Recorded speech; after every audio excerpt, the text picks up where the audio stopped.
Welcome back to CEX, welcome back to Creator Economy Expo, and welcome to Rain, Wind, and Cold, ladies and gentlemen. Who's been enjoying that? So, my name is Roberto Blake. I think this is slide number 3 there, so we'll just go over to here to my very nicely made cover for my presentation. So not too bad if I do say so myself.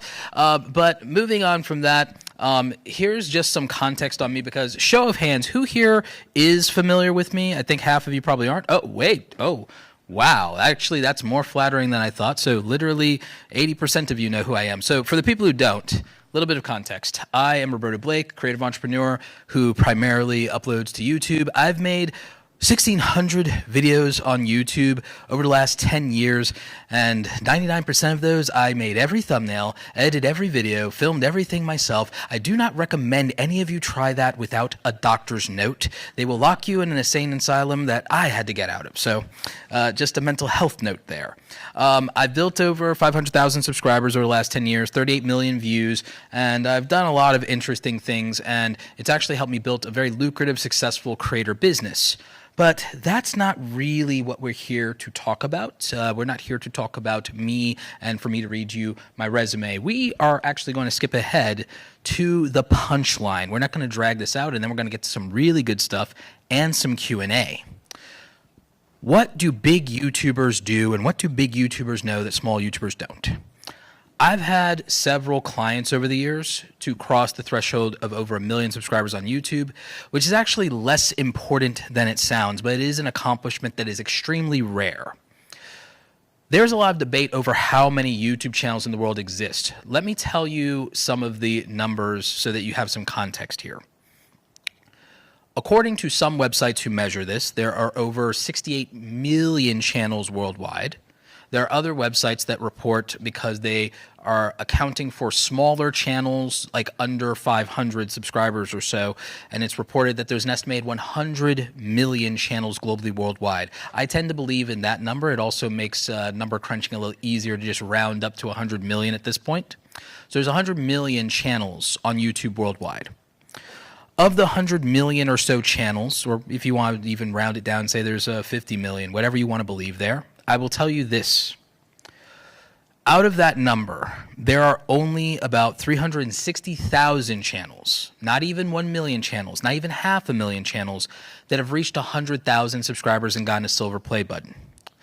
There are less than 60,000 channels. It's reported that there's about roughly right now, about maybe 40,000 channels or so that have gotten to 1 million subscribers and gotten a gold play button.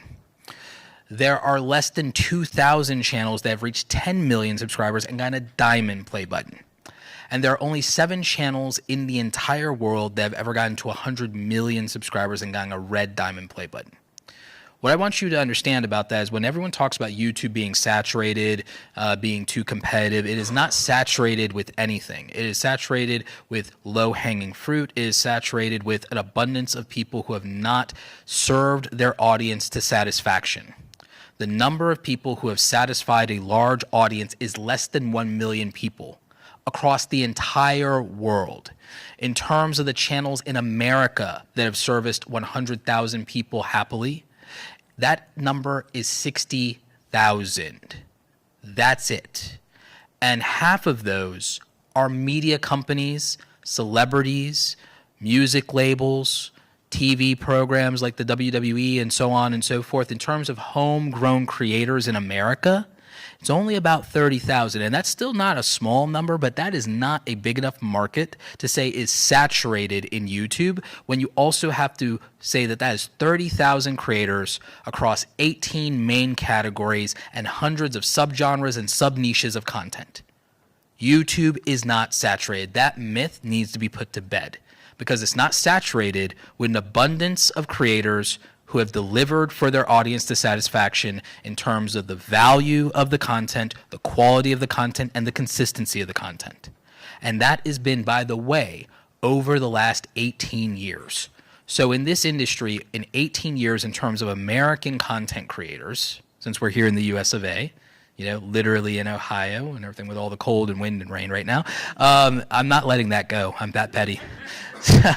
So when it comes to this, I want you to understand that the number of creators who have succeeded, if they decide to all get together in America, as far as the ones here, they could fill up Madison Square Garden, but that's it.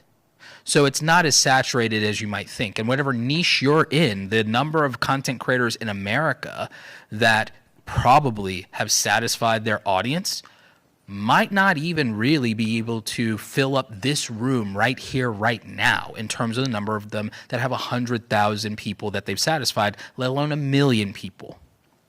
So I just want you to put YouTube into perspective. So in terms of these big YouTuber secrets, in terms of the clients that I have that have gotten over 1 million subscribers, and also friends and contemporaries and people with with millions of subscribers that I've had the pleasure of becoming friends with, colleagues, contemporaries, and building a professional relationship with, I actually have asked them multiple times. I've interviewed people on my podcast. I've talked to people at these events, and they've happily told me exactly what allowed them to break through and what they do differently.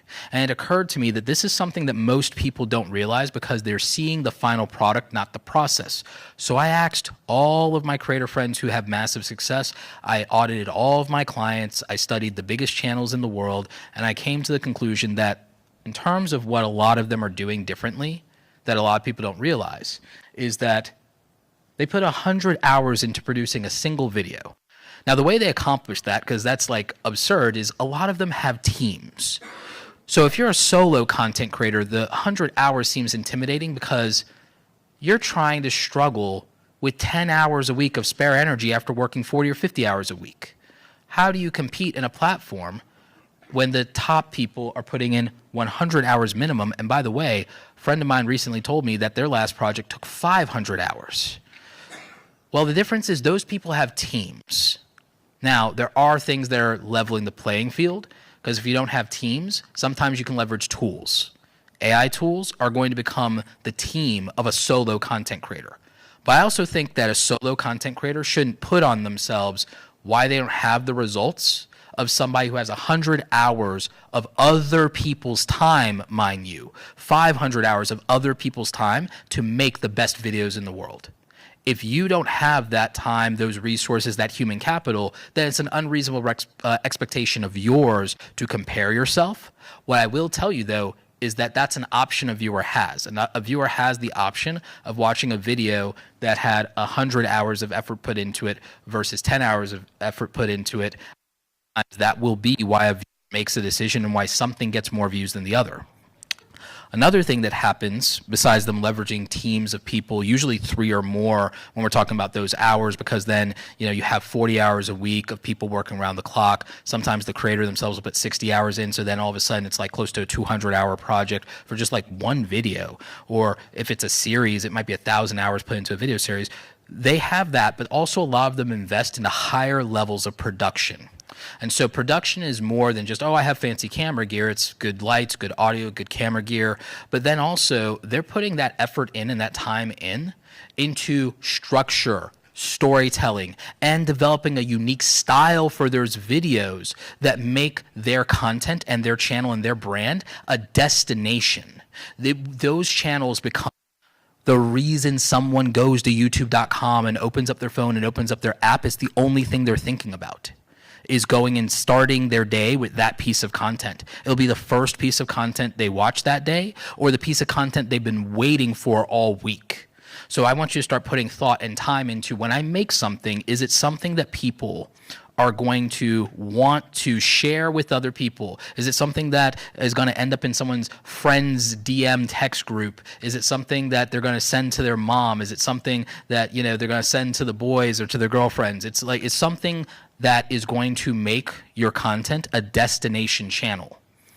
And to do that, like I said, beyond fancy camera gear, fancy lights, there is personality behind a channel, and that personality is conveyed through the structure of your video, the storytelling that you deliver on, and the style that you create that's unique to you and creates an experience for the audience.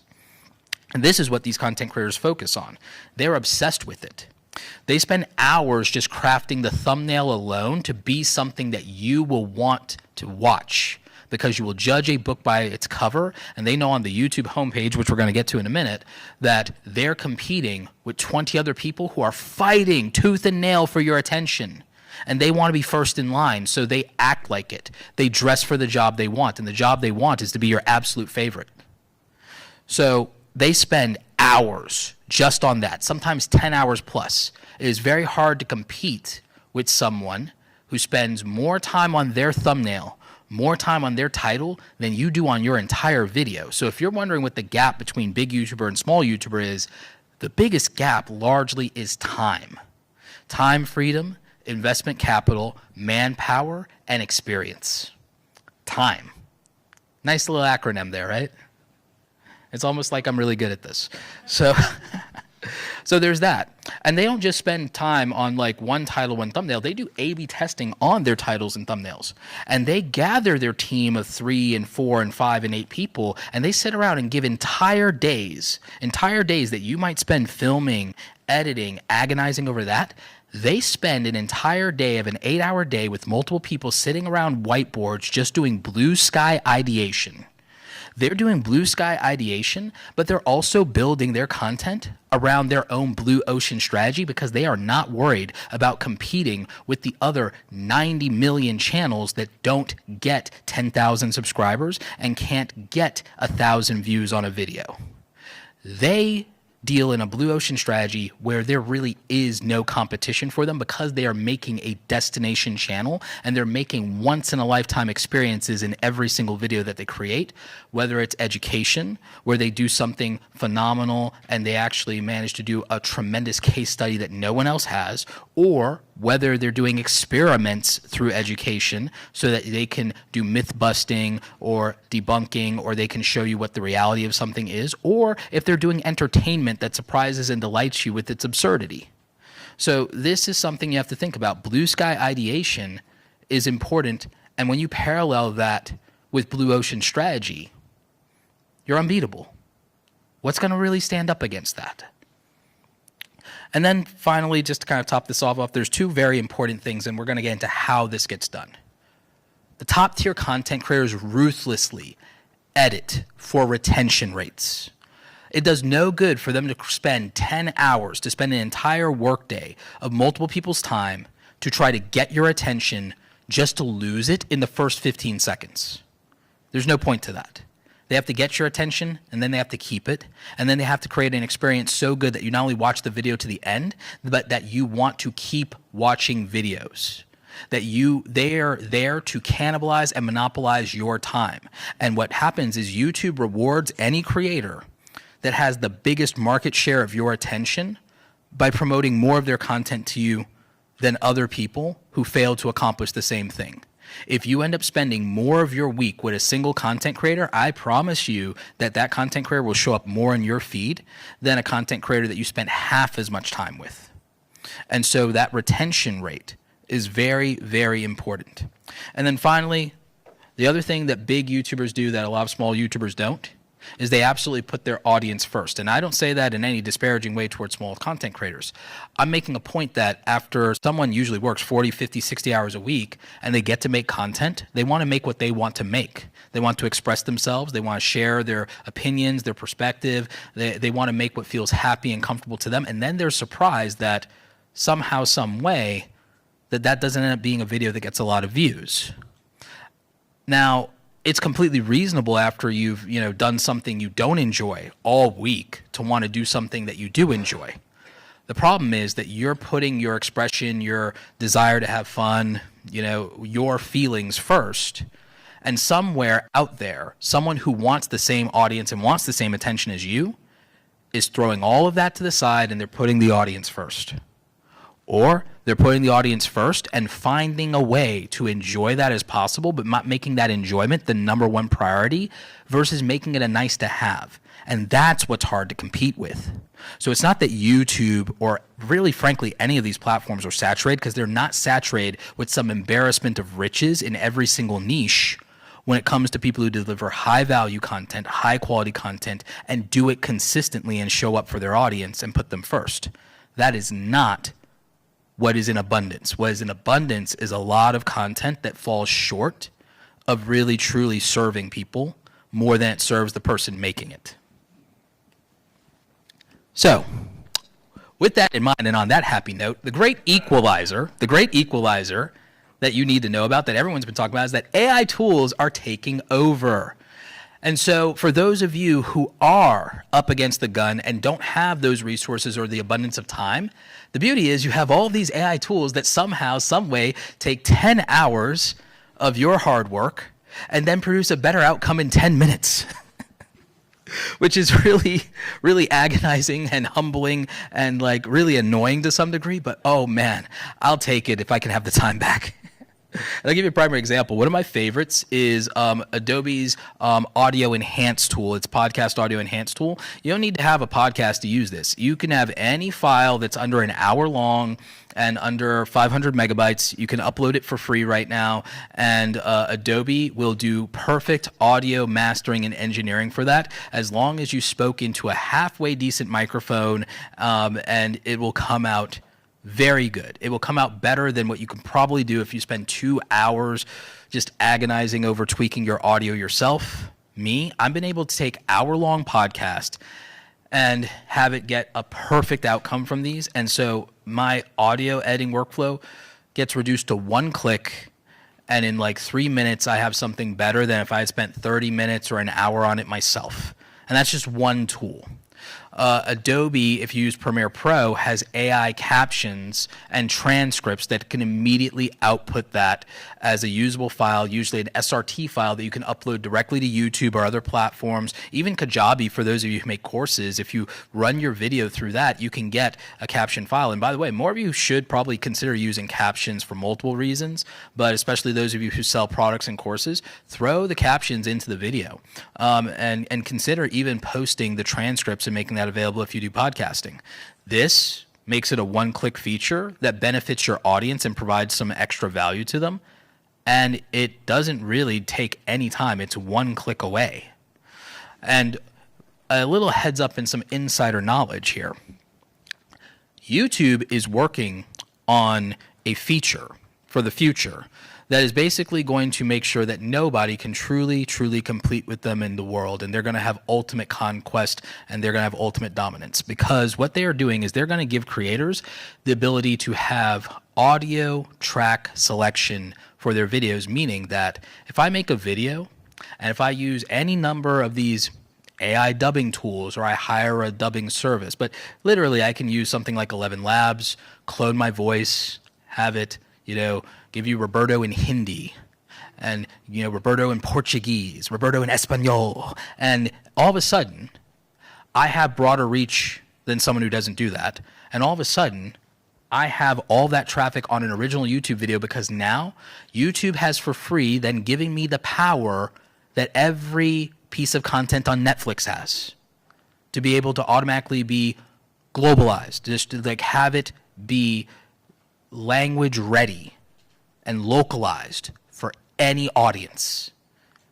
And that's going to be something that you can do directly in platform. And they're also building their own Google service called A Loud. And to my knowledge, based on how Google tends to operate, there'll probably be some free tier of A Loud, which means it's not even going to cost you a dime to now have localization for audiences all over the world. What's going to compete with that? For those of you who are podcasters, what's going to compete with that? Your podcast is now going to be reaching a completely different audience. And the thing is, under the right conditions, it can sound like you in another language. That's absurdly powerful. And a lot of this is going to be accessible, free, or affordable. This is a whole new world, and it's not even close. For those of you who are really bad at thumbnails, which is probably like 80% of the reason that certain videos do not get more than 1,000 views, well, Midjourney AI and Adobe Firefly are going to take care of that for you. Like I said, with 11 Labs, you can clone your voice. ChatGPT can be your ideation partner. If you don't have 5 of your homies sitting around the whiteboard helping you come up with ideas, you have ChatGPT on your laptop. So that helps a great deal. It can also help you with scripting, help you with any number of things.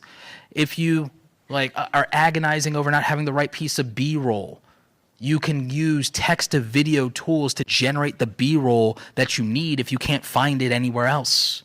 So there's a reason that these AI tools are taking over. I've got some more time here. I am going to try to have some Q&A, but any Q&A we don't get to do here, I'm happy to do directly right out in the hallway with all of you. So I will be taking your questions. But I do have a little bit of harsh advice.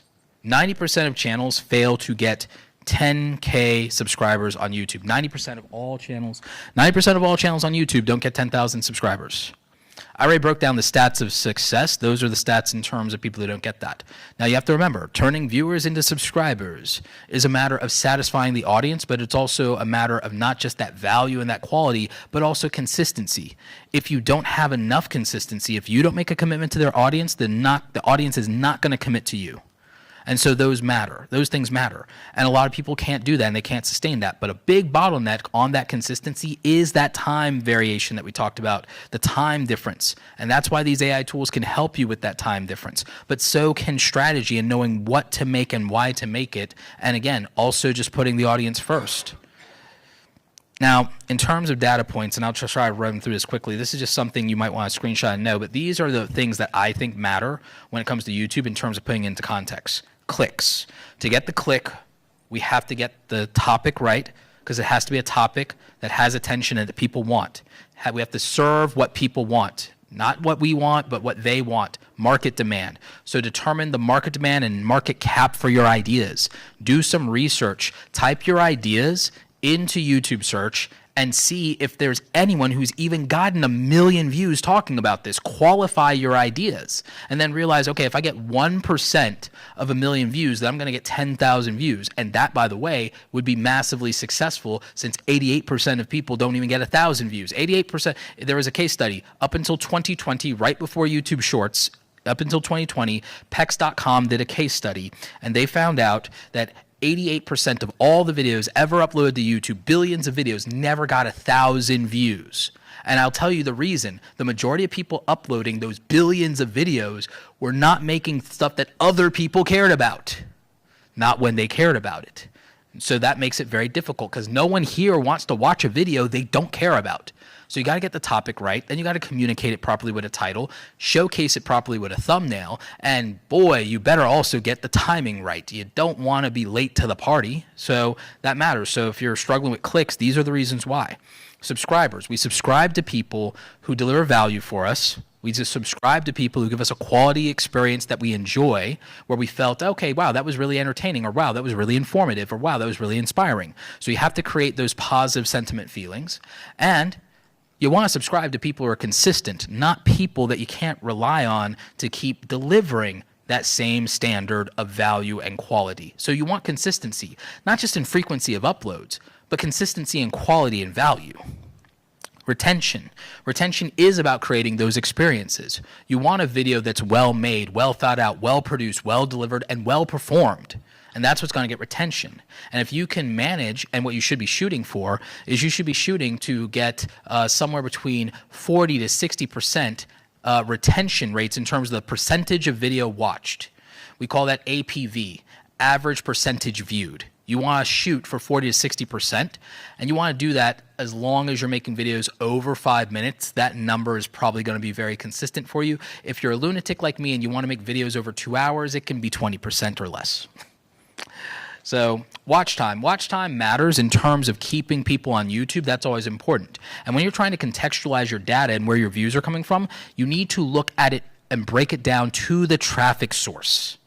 Whether it's the YouTube homepage, whether it's the subscription feed, whether it's external traffic, whether it's the shorts feed if you're doing shorts, whether it's being suggested by other videos. Okay, what other videos are suggesting it? Great, maybe I should make a series of similar like content to that. Identify the traffic source to then determine what the appropriate strategy is. And then in terms of revenue, we measure a lot of this in RPMs and CPMs for ad revenue. I'm going to tell you a little hack aside from, oh, don't rely on YouTube ad revenue, which I always say. I'm going to tell you a little hack. Sometimes if you want to make more money, just literally promote the 5 videos that are making you the most money in terms of how much money they make you per 1,000 views. Think about it. That's a really practical strategy. A lot of YouTubers are vain and they will want to promote a video and they'll want to see it get a certain number of views when it's like, you know, if you really wanted to pad your bank account, promote what's making you the most money. So like I said, 88% of videos never get 1,000 views. I think I've explained very clearly why, and a lot of it comes down to not putting the audience first. This is the short summary of the YouTube algorithm as displayed here, and there is a graph in YouTube that kind of tells you how to interpret this. And basically what it comes down to is you need to get the click. You need to get people to click on a video. Once people start clicking on a video, that video needs to accumulate watch time, which then is parsed into average view duration and into retention rate, which then determines video performance. Videos that get a good response, videos that get clicked on, and that do well in terms of accumulating watch time from those views are what YouTube is going to promote. And we know that because YouTube literally, without telling regular people this, telling us marketers this, YouTube told us what their top of funnel is. Their top of funnel is attention, get the click, and then what else do you need to do? Accomplish retention. Get people to stay on YouTube. Why? Because then YouTube can sell more advertising. It's not complicated. The algorithm's not a mystery. Like I said, traffic sources, homepage, suggested videos, subscription feed, search results, the end screens at a video that you should use to promote another video or a playlist, and of course channel shares, which are direct sharing either in your YouTube community tab or people sharing it in other platforms or directly sharing it through text messaging. So those are your core sources of traffic for your YouTube views in the first place. Traffic sources that matter the most. 70% of all traffic on YouTube comes from mobile devices, and also 70% is through recommendations through the YouTube system. So it's not as much search results, and it's not as much people sharing videos, although that helps with videos going viral. The main source of YouTube is the YouTube homepage and browse features, as well as the suggested and recommended videos in terms of what gets pushed or promoted next. And that's not to say that search results don't matter. Search results matter a lot for people who make education or informative content. It's also how people can get their start and get their videos over 1,000 views initially. But again, just keep in mind that you have to get things right when it comes to the YouTube homepage because it is your best bet. It is your best bet to target traffic. Supplement that with search, but also build a deep community to where whatever you make is good enough to get shared, because then you can siphon from platforms like Reddit or Twitter, for example, if you get enough attention or what you make has enough value for a specific group of people. Like I said, on watch time and view durations, the key to this is creating experiences that people enjoy and that people are satisfied with and that people want to sit through. And a lot of that comes down to what I said about structure, storytelling, and style. If the structure of the video is important, the first part of that is the hook. You will lose up to 35% on average, even if you make good quality content. If you don't get the hook in the first 15 seconds of the video right, within 30 seconds, you will lose 35%, 1/3 of your overall potential audience, which completely undermines your retention capability. 1/3 of the audience can be lost in the first 30 seconds of the video. And that video might be 5-10 minutes long. So literally in the first 1/10 of the video, you have the potential to lose 1/3 of the audience. That should sober you up in terms of understanding how important structure is, how important storytelling is, and how important style is when you're creating and delivering this content. And so if you want to increase your retention rates, you need strong hooks, quality videos, good pacing, great delivery, clean, clear audio, good communication, and you need to eliminate distractions to the video that can make people want to click away. And you also need to not alienate people, and you need to prioritize viewer enjoyment more than anything else. And your video needs to deliver the promise of the title and the thumbnail. It needs to deliver on the promise that it made. Promise made, promise kept. Otherwise, it's going to be a struggle to keep people invested in what you make. In terms of turning viewers into subscribers, people who are happy with what you make will be happy to support you. Authenticity, transparency, consistency in the quality and delivery and value of the content overall, showing up for them, and also replying to them, responding to them, engagement, making your audience feel seen, heard, and cared about. All of it matters. And again, it's a lot to do. So ultimately, that is what I believe are the things that most people don't talk about when they talk about content creation. For all the information out there, I feel that this distills probably some of the most important aspects of it, puts it into perspective, and gives you a realistic approach to this. And I think you need to make content right-sized in your life. I don't think anyone or everyone here needs to think about putting 100 hours into a video. You just need to understand that that's how people get millions upon millions of subscribers and views and fans. But what if you literally were able to capitalize on just 1% of their success? It would be more success than you currently have in your content creation. So understanding that that gap exists between you and saying, I will improve 1% every day, every execution, every upload, every time. And that I can also close some of these gaps. Not all of these gaps are absurd. Not all of these gaps are insurmountable. And I have tools and I have strategies and I have techniques that can help me at least improve just a little bit and inch my way closer to the top, because again, 1% of that success of somebody with 1 million or 10 million is significant, because that's 10,000, 100,000 that you don't have when the majority can't even crack 1,000. So that's my thought. That's my talk. I will take your questions, and anybody I don't get to, I will in the hallway.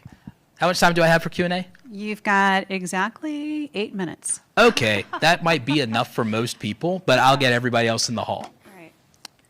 All right, we've got Terry up as a start. Great job, Roberto. Appreciate Thank you so that. much. As you know, we know very well, thumbnails are critical. They got to be Yes. good. It would seem like there's some AI tools out there that can look at a thumbnail you've put together that's okay, it looks all right, I think, but what I think doesn't matter. What does matter is what really is going to work. Are there any tools that you know of or that are being developed to really take and tweak thumbnails now to make them better?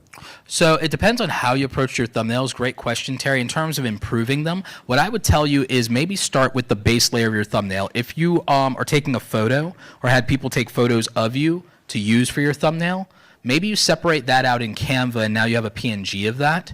And then maybe what you could do is you could ideate what the background of that thumbnail should be in Midjourney, and you could upload that picture of you that's a PNG to Midjourney, and then you could generate the context of what you want the rest of the thumbnail to be. A really good example would be, even for those of you who are explaining things and ideas and concepts, is if you make a bunch of thumbnails where you remove the background, but you're like pointing like this, or this, or this to something, and then you have the generative AI make the coolest, most interesting version of the thing that is the concept that you're pointing to, because you don't have a good way to make a photo or find a stock photo of that concept, then that would be extremely compelling, and that would be a much more interesting thumbnail. Then once you had that, you could take it back into Canva, and then you could add your text.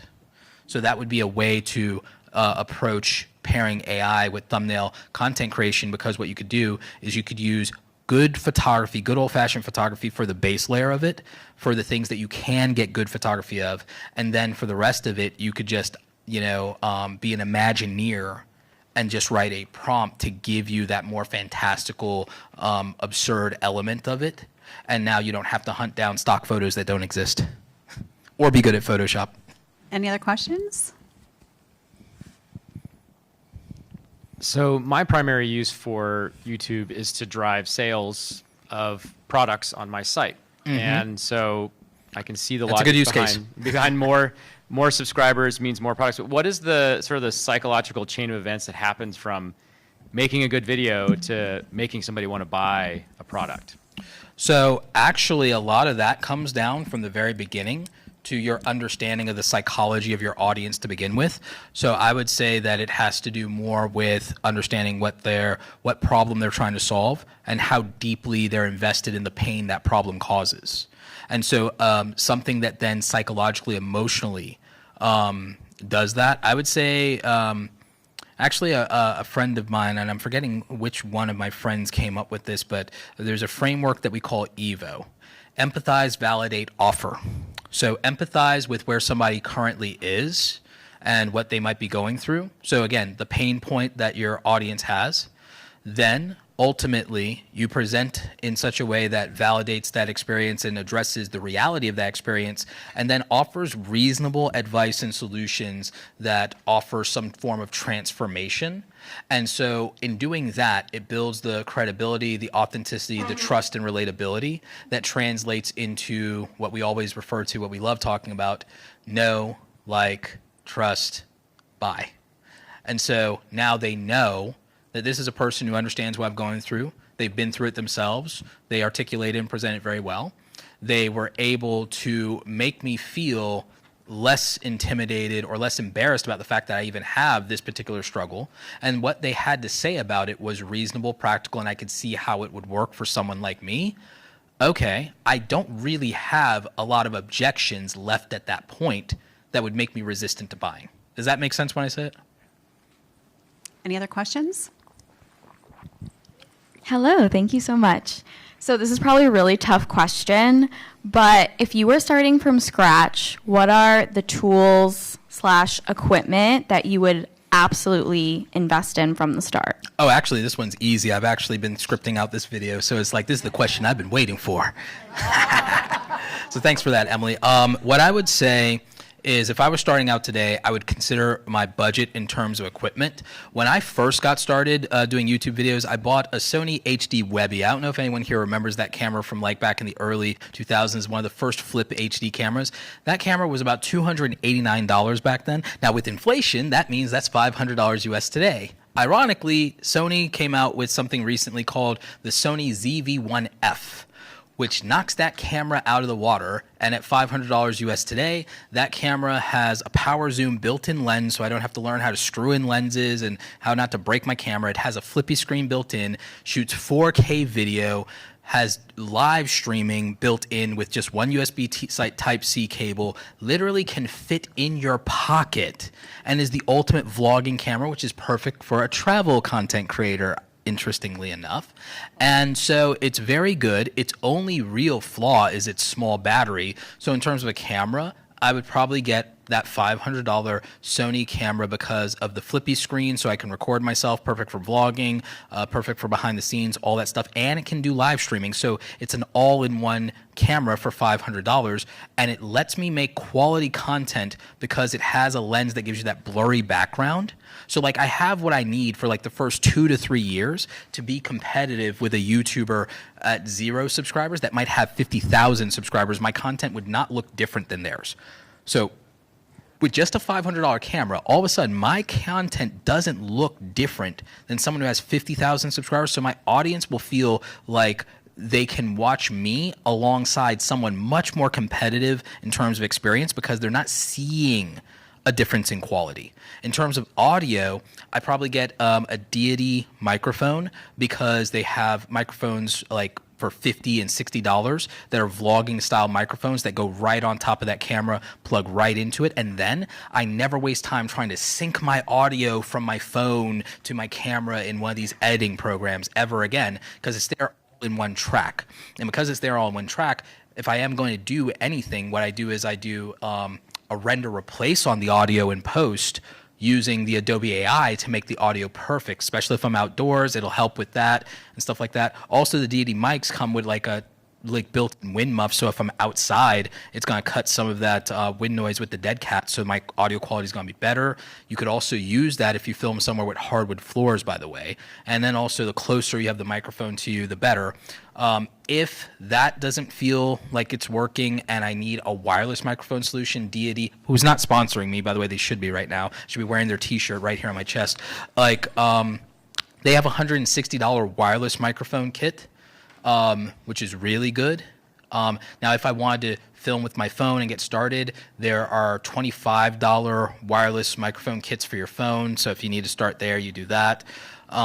Joby Gorilla Pods are like $30. So now you've got a handle. You go Casey Neistat style with it. So that helps with the vlogging. Good tripods start at around $50 to $75. If I need a light, I can get lights from Neewer, spelled Neewer. Or Elgato if I'm doing streaming. These will be like about $100, but it's really solid lighting. If I want an aperture light, I can get the 60D for about $160, and that might be the only light I need for a couple of years. Or if I upgrade, instead of upgrading, I could just have 2 of them. Then I have a 2-light solution.